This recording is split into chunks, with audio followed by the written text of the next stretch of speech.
Okay, today we are fortunate enough to be joined by David Shelvino, who was previously a guest on the podcast, and it is so nice to have him back for a Patreon video. Hi, David, how are you doing?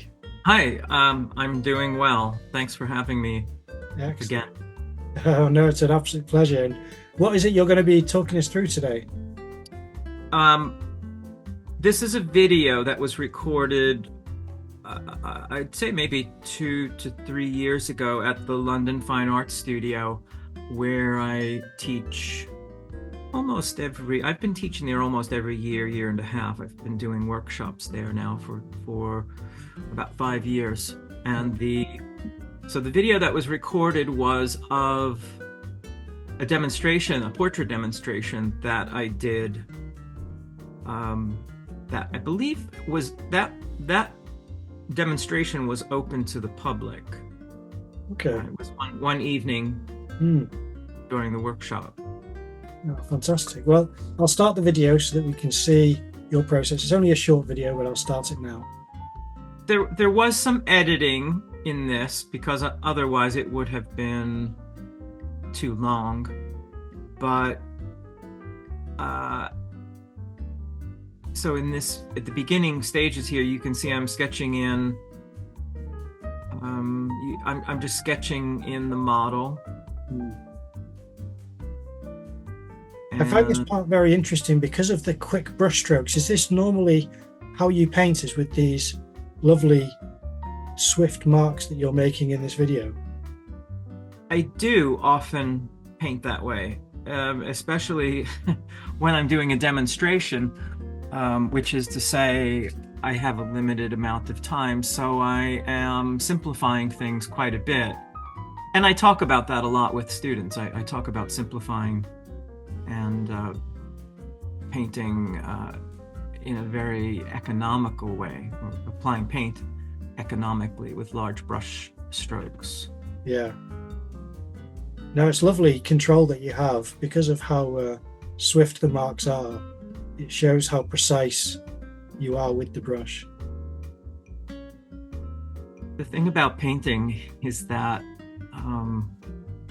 I sometimes say this, I may be a bit tongue-in-cheek, but painting is really a matter of putting the right value, the right color in just the right spot, which is much harder to do than it is to say. But with experience, with lots of experience, I think you get a lot better at knowing how to distill information so that you can simplify, so that you can put down the most essential parts of the painting, the most essential planes and tones, and if all goes well, that you're putting them in the right place, so it looks like it's done very quickly. I couldn't paint that way overnight. Or what I mean is I did not learn to paint that way overnight, far from it. It really comes down to a matter of, or maybe another way of saying this would be, I spent a long time drawing and learning to see things, learning to see subject matter and form. So that is indispensable if you're going to simplify things. You have to know how something is constructed or how it is put together before you can take it apart or deconstruct it, which is kind of that's what simplifying is. You're just sort of taking it apart and putting it back with only some of the information, the most important parts of the information, I guess is how I would say. Yeah. And you're leaving out other bits. Yeah, it takes a lot of experience, I suppose, to know which parts can be very loose and which parts to focus on and render more finely, which is what you could see around the face, and the triangle of the specific identifying features was very finely painted, and then the rest is free to just be a representation, I suppose. Mm-hmm. Yeah. Right. It's I've encountered students at times from time to time who I think it looks simple. I'll have a lot of students say, you make it look easy, which I think is something that people say whenever they watch someone who has mastered something. But sometimes I think they're a little bit surprised or maybe even disappointed when they go to try to do it themselves and realize it's not quite as easy as they thought, or as it appears. But like you said, it takes a lot of experience. It takes a lot of hard looking at things before I think you can do that. My brother used to say to me years ago, you can tell the confidence of an artist if they can make a mark and not blend it in to the extent that the mark is lost, where you can make a clean mark which they can keep. And again, if I'm having a good day and all goes well, I mean, I do sometimes have to repaint or move marks around, or that does happen, but I think my success rate has gotten a lot better. It's gone up quite a bit. Yeah. And right, that reminds me of when I'm teaching, I do sometimes encounter students who because they don't know what to do next, or they sometimes end up just playing around or noodling with the brush strokes, which I think is just comes from inexperience. And yes, being able to just make a mark and leave it there, and then being able to go on to the next stages is that's a kind of a luxury I've worked very hard at, or to acquire that. So no, I understand exactly what you mean when you say that. Because you wouldn't always want a lower skilled or inexperienced artist to do that, because they need to learn how to refine certain marks if they've made it poorly measured or poorly observed. Well, that's the steps. Right. You would have to have you want to have the drawing down, and you want to have your basic foundation. You want to make sure that's there. And if it's not, then the painting won't really hold up in the end. Yeah. It's sort of on faulty. That's not a very good footing. Yeah, that's right. I spoke to an artist earlier this year who said that in his studio he'd have several artists working, and they would tease one by looking over their shoulder at what they were doing and said, "Nah, you're a scumbler," because they'd be scumbling over. That was hilarious. Well, and there are different approaches to painting.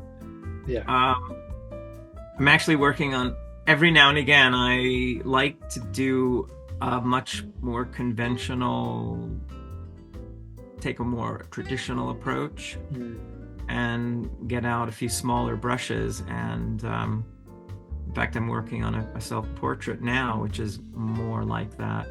And it's a very different way of painting. It's a lot more,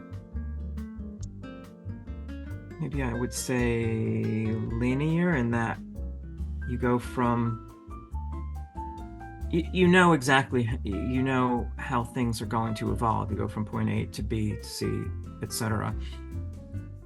And in some ways, I find that almost easier to do, although I mean there are challenges to painting that way as well, but it's just a different way of painting.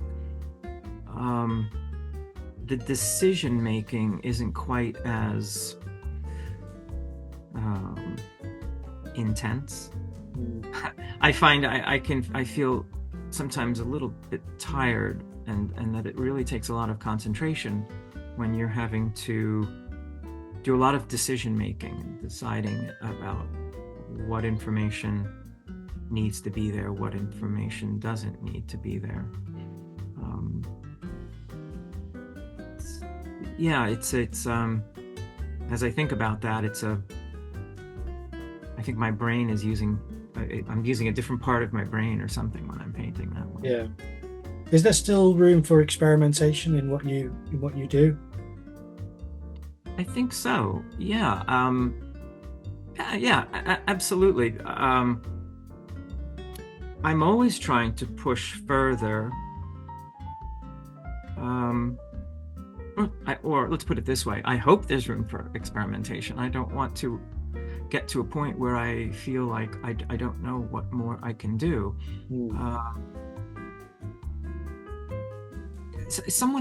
A student was asking me about that, or maybe what the challenges are, or if I have challenges. And I explained that, yes, I do. My challenges are primarily self-imposed. So, in other words, whereas the student might be,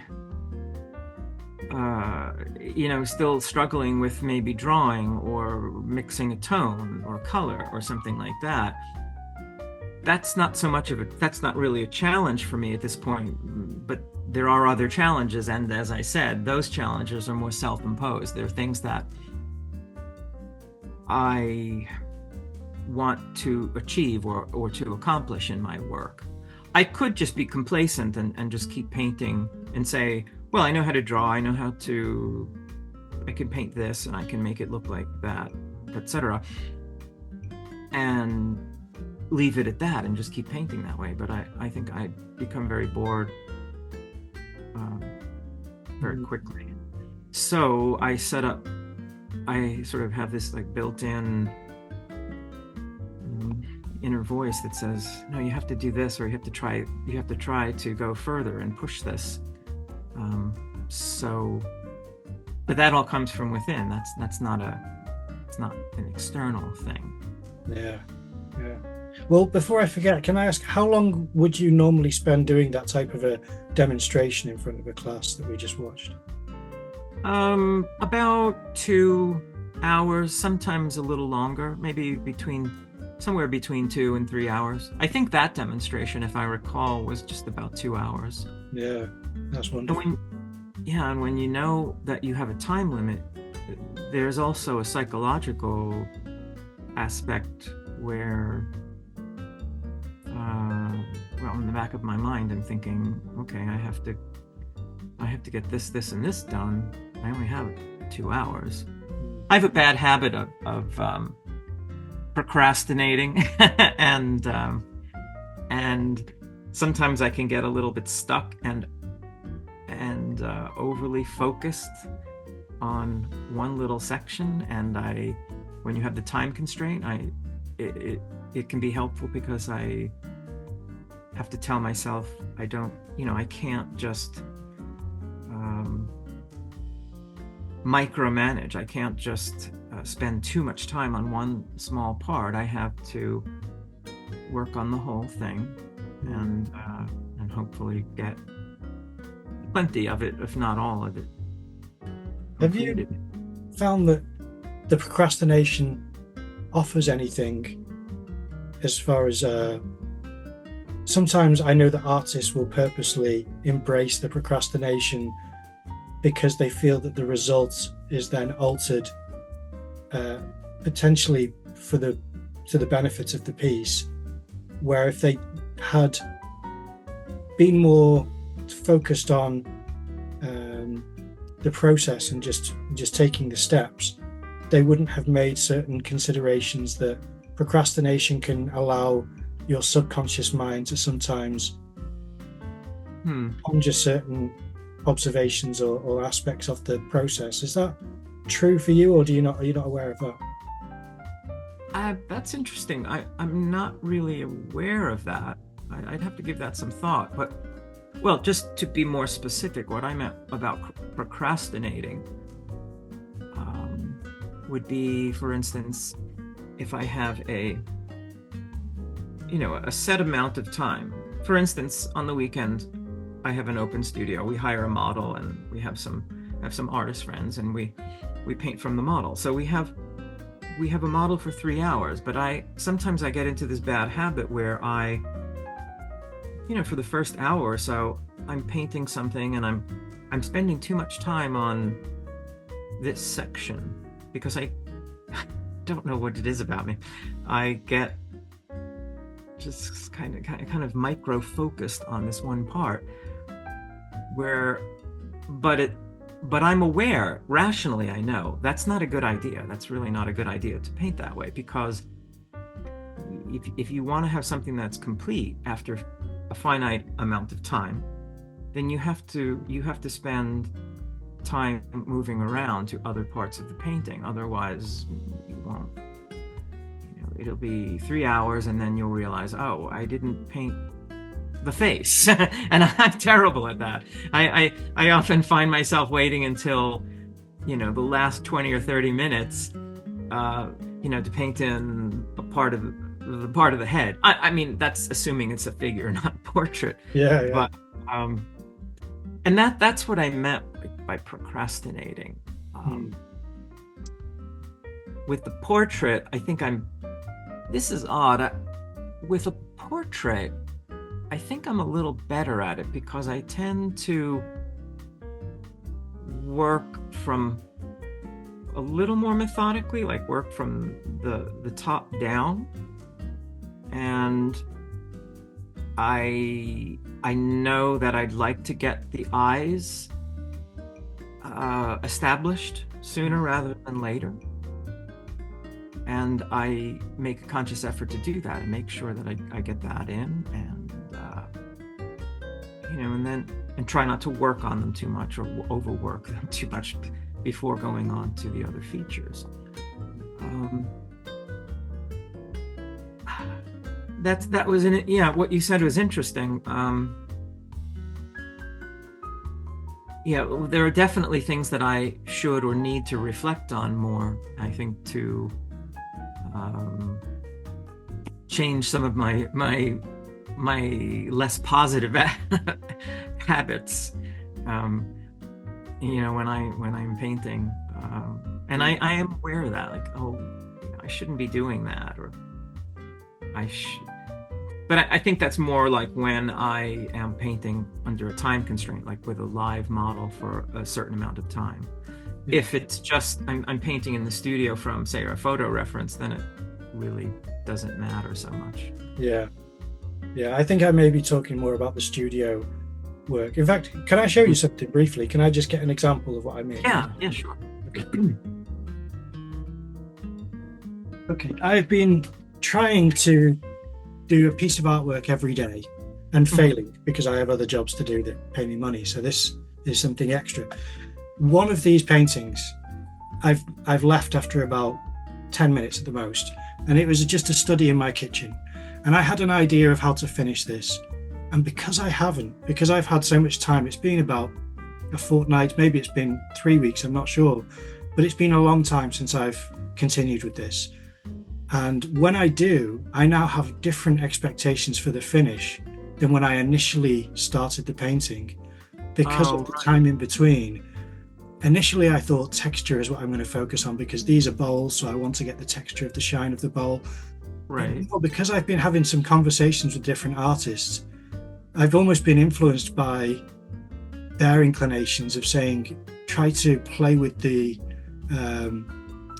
color composition to see if you can find the relations that are heightened beyond the reference, so that you can enjoy your own creative decision making and artistic license, and see if that kind of domestic still life can be Right. elevated from what it originally was conceived as. And something else that occurs to me, that is, if you leave something for a few weeks and then you look at it again, well, now you've had time to, I guess I'd say your mind disengages from it, or you've had time to disengage from it, so that when you come back later on and look at it, you may have different ideas in your head. Things may occur, or maybe they might appear differently, or other ideas may occur to you, and right, because during the process of working on something, depending on things, I'm thinking that I generally, most of the time, I stick with a painting. I don't usually let them go for too long. Once in a while that happens, but when I think about the process, if time goes by, then, and I come back to something, I'll be thinking a little differently about it than I was in the moment when I was working on it a few weeks ago. And that's not necessarily, I don't think it's good, or it's probably better, because it's giving you more time to absorb things and to maybe expand on ideas and things like that. So maybe it can be, maybe we should all do that. Maybe we should just kind of put something aside for a little while and then look at it later on. I wonder, because your priorities seem to change between that time that's elapsed. That's true. That's true. They can change. Here's an example, or I know from my own experience that there have been periods where I let time go by, or I had to put a painting away because I was getting too caught up or too anxious about something that I did not like. And so that would be a positive, a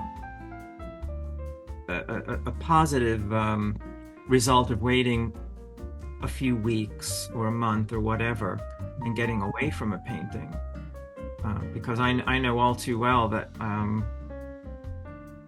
given my personality, and I'm a lot better about it now, but given my personality, I can get very anxious, very tense sometimes if I'm working on something and I don't see what I want. And so that's where letting some space or some time to disengage and just look at it in a different way with fresh eyes, that's very helpful. Yeah. It's different to an extent, but I know that I'm fairly confident that I discussed this with you in your episode of the podcast, but I'll restate it just because it relates. Mm-hmm. It's to me, it feels connected to the concept that a friend of mine gifted me with when she said that when I go to a life drawing class, if I see the model and then make a mark, I have to react to the mark I've made. Whereas if I let half of the time that I'm allotted pass and spend that 5 of 10 minutes, say I've got 10 minutes to draw the model, let 5 minutes pass and just look at the model for 5 minutes. She said your drawing will be far better informed than reacting to your first mark. And as much as the pressure mounts, she's always been right. Whenever I've tried that, I've always thought it's very wise to try that at least once. Yes, I've had students point that out when they watch me paint. And there's a quote, a student once told me that they had an instructor who was trying to teach them that very thing, to observe, stop and observe. And the quote, or the instructor said something to the effect of, don't just do something, stand there. So I tell students, don't just start willy-nilly reacting to what you're seeing and putting down paint and marks. look and think about what it is that is there, and that's the way that you see. That's the difference. That's when looking becomes seeing. This way you are better, you're, like you said, you're better informed about what's going to happen on, whether it's a drawing or a painting. It's funny because when you think about the amount of time that you're actually spending touching your brush with paint on it to a canvas versus the amount of time that you're spending mixing the color and looking, the putting the paint down part is only I don't know, maybe a third or a quarter of all that.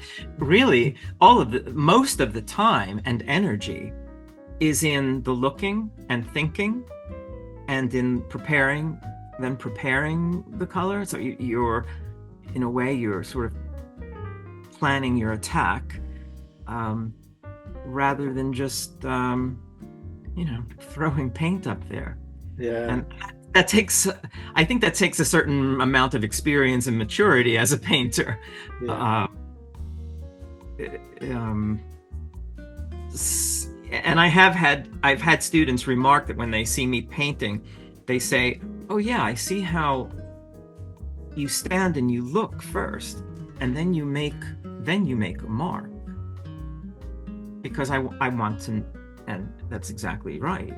You want to know where that mark is going, because that's almost everything in painting. As I said before, it's a matter of, especially if you're painting, economically, where each mark really counts for a lot and has to mean something. You won't have time to just play around and kind of just take a stab in the dark and hope, well, eventually after a few tries I'll get it right. That's not a very efficient way of working. It's not. Well, to be honest, that is a perfect place to end. I could talk to you for another hour, but this is not asking a podcast episode of you, so I will wrap it up there. Thank you so much for being on the Patreon channel for us. That was a wonderful talk through of the video, and it's a pleasure to see you again. Yeah, great. Thanks for having me again.